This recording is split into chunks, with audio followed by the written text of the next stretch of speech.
Le bras de fer sur les retraites a relancé le débat sur la pérennité de notre système par répartition. Dimanche dernier, les sénateurs ont voté un amendement qui prévoit une étude sur l'introduction d'une part de capitalisation dans notre régime. Est-ce que c'est cohérent? On va poser la question à Jean-Baptiste de Pascal. Bonjour, merci d'être avec nous. Vous êtes le directeur général délégué du groupe Interinvest. C'est un spécialiste de l'épargne, de la gestion de patrimoine. D'abord, pour qu'on comprenne bien de quoi on parle, la capitalisation, comment ça marche? C'est quoi la différence avec la répartition? Alors, excellente question, parce qu'effectivement, on oppose souvent les deux régimes, alors qu'en fait, il y a un certain parallélisme. Déjà, la répartition, qu'est-ce que c'est pour de vrai? La répartition, c'est, on a une assiette de cotisation, c'est nos actifs, ils cotisent, on leur prélève des versements, et c'est réparti sur les retraités sous forme de pension. Sous forme de pension. Voilà, donc finalement, on entend pas mal de débats sur la durée, etc. Mais c'est un jeu de vase communicant, c'est-à-dire que ce qu'on prend à l'un, on le distribue aux autres. Donc après, on a tous envie d'avoir la plus grosse part du gâteau, forcément, mais la répartition, on distribue ce qu'on a pris en fait aux actifs. Donc plus il y a d'actifs, plus on a à distribuer aux retraités, et inversement, moins on a d'actifs, moins on peut distribuer aux retraités. Et la capitalisation dans tout ça? Et la capitalisation, on va dire que c'est l'inverse, c'est-à-dire qu'on va dire celui qui cotise, celui qui verse, à qui on prélève, on va non pas dépenser ce montant-là pour les retraités, on va le stocker, on va le conserver et on va l'utiliser plus tard au moment de l'activation de la retraite. Donc la répartition, c'est intéressant puisque ça correspond à notre modèle social en France. La solidarité, c'est solidaire. L'entraide, Qu'est-ce qu'on va faire? On va dire, voilà, le minimum, on va pouvoir le mettre pas trop bas, le maximum pas trop haut.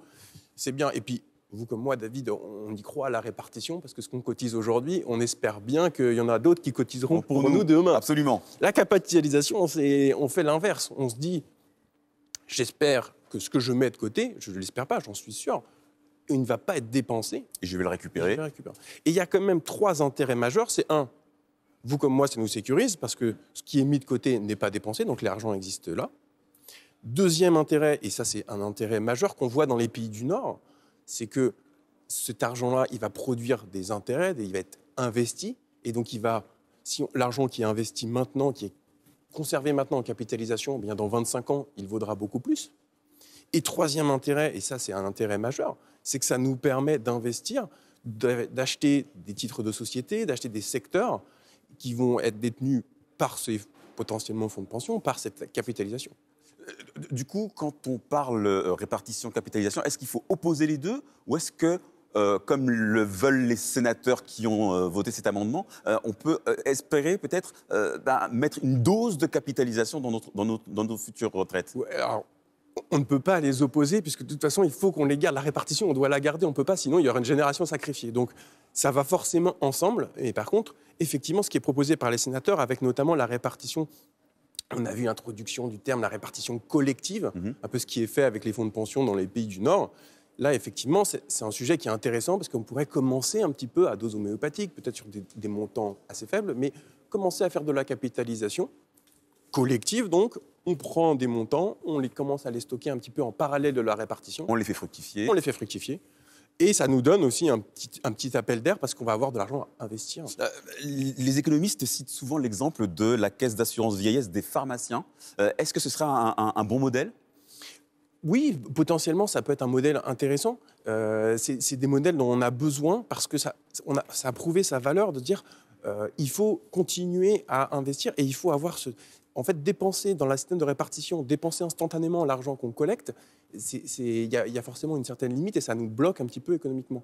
Donc ces modèles-là, où on arrive à stocker cet argent-là, à l'investir, puis à le distribuer plus tard à ceux qui ont cotisé, c'est très vertueux. Et c'est les pays du Nord, la puissance de ces fonds de pension, c'est ça, c'est la retraite par capitalisation collective qui marche. Alors, cette capitalisation, elle pourrait pallier un coup de mou démographique. Vous parliez tout à l'heure vous donniez l'exemple de quand il y a plus d'actifs, forcément, on va donc être obligé d'y aller. Je pense qu'on est obligé d'y aller. Il faut absolument y aller parce qu'on en a besoin. Et je vous le disais tout à l'heure, on en a besoin aussi économiquement.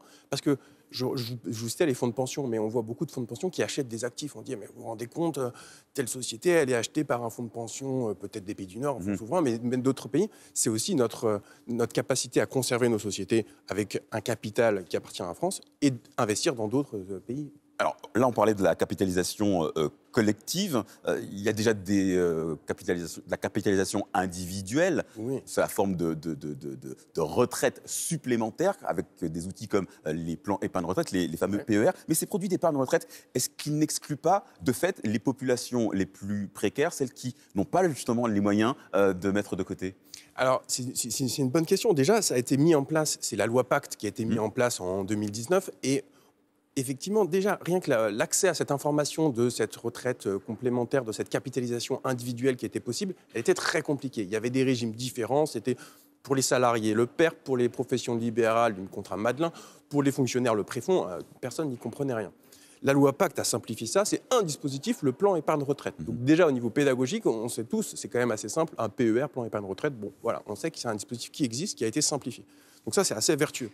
Le deuxième avantage, c'est qu'on nous incite, enfin le gouvernement nous incite un peu à utiliser ces dispositifs en disant, regardez, si vous commencez à mettre un pas dans la retraite par capitalisation, si vous versez sur un plan épargne retraite, je vous donne un avantage fiscal puisqu'il va y avoir une réduction d'impôt, une déduction. Donc déjà, c'est une incitation pour tout le monde. C'est-à-dire qu'on vous dit, pour tout le monde, c'est déductible, vous pouvez le déduire de vos revenus.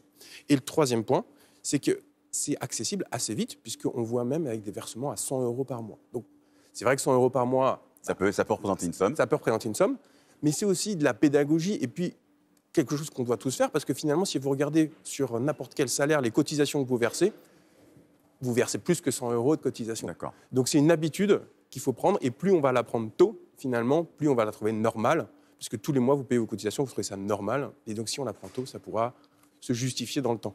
Merci beaucoup, Jean-Baptiste de Pascal, directeur général délégué du groupe Interinvest. Merci d'avoir répondu à mes questions.